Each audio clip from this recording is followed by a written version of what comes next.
आणि त्याचबरोबर शरद पवार म्हणजे नक्की कोण? अहो ते खालचे अंधभक्त तर सगळे अक्कल गहाण ठेवून शरद पवार यांच्याबद्दल बेताल बोलत सुटलेले असतात. अरे आपली लायकी काय, आपलं कर्तृत्व काय, यावं हे तरी कधी तपासून घ्यावं.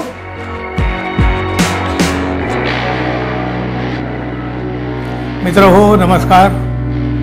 निवडणूक आली की दिल्लीतले भाजपाचे बडे बडे नेते महाराष्ट्रात येतात.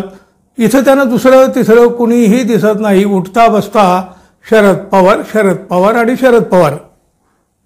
ते पाण्यात संताजी धनाजी दिसावेत ना, तसं यांना उठता बसता शरद पवारच दिसतात. झोपेत तर स्वप्नात तर नक्कीच दिसत असावेत, पण आपल्याला माहीत नाही. अहो बघा ना, कुणालाही पटत नाही, कुणालाही आवडत नाही, तरी शरद पवार यांच्यावर बेताल टीका करीत असतात. ते मध्ये काय भ्रष्टाचारांचे बादशहा म्हणून गेले आणि काय झालं, लोकसभेला भाजपाची झाली ना उलटीपलटी.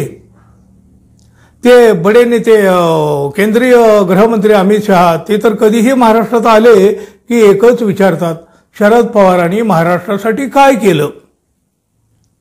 अनेकांनी पुन्हा पुन्हा सांगितलं तरी तोच प्रश्न पुन्हा पुन्हा विचारला जातो, शरद पवार यांनी महाराष्ट्रासाठी काय केलं. अरे बाबा, हे गुजरात त्यांना नसेल माहीत, महाराष्ट्राला माहिती आहे. बघा ना, शरद पवार यांच्यावर जितक्या खालच्या पातळीला जाऊन टीका केली तितकंच भाजपाला दणका बसला होता. विधानसभेवेळी मात्र भाजपानं तोंडाला काहीसा लगाम लावला.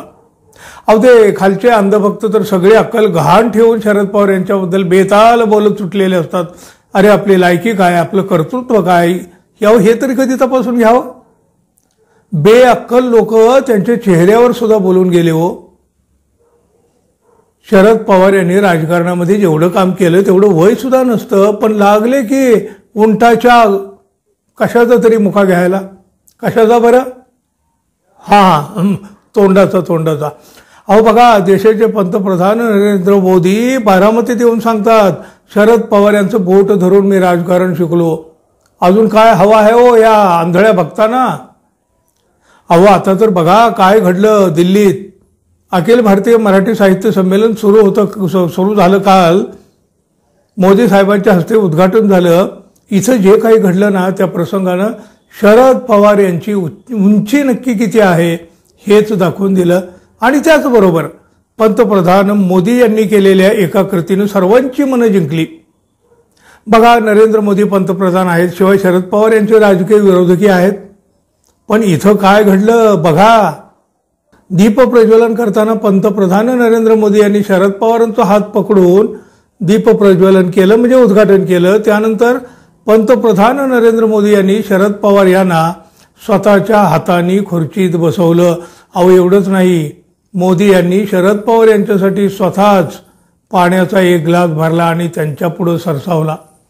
याचा व्हिडिओ देखील सोशल मीडियावर मोठ्या प्रमाणात व्हायरल होऊ लागला आहे. पंतप्रधान नरेंद्र मोदी यांनी केलेल्या या कृतीमुळे उपस्थित मंडळीनं जोरदार टाळ्या वाजवून मोदींचं कौतुक केलं. सोशल मीडियावर देखील मोदींच्या या कृतीचं मोठं कौतुक होत आहे. मोदी यांच्या प्रत्येक कृतीला उपस्थितांनी दाद दिली, प्रचंड टाळ्या वाजत राहिल्या. मित्रांनो, पंतप्रधान नरेंद्र मोदी यांच्या मनाचं मोठेपण तर इथं प्रतिबिंबित झालंच, पण शरद पवार म्हणजे नक्की कोण आहेत याचं उत्तर आपोआप मिळून गेलं. अहो देशाला अशाच राजकारणाची अपेक्षा आहे, पण अलीकडे ते दिसत नाही. द्वेषाचं, बदला घेण्याचं राजकारण रूढ झालंय. ईडी, सीबीआय, इन्कम टॅक्सचं राजकारण फक्त उरलं. आता नासून सडून गेलं हो राजकारण.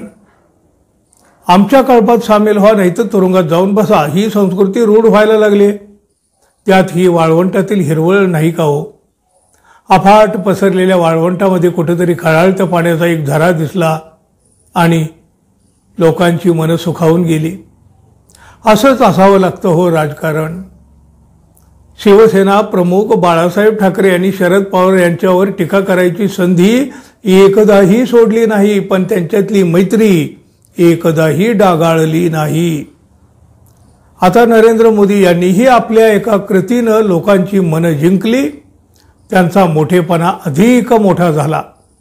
आणि त्याचबरोबर शरद पवार म्हणजे नक्की कोण या प्रश्नाचं उत्तर ज्याला माहिती नाही ना, आजवर सापडलं नाही ना, त्याला ते मिळालं.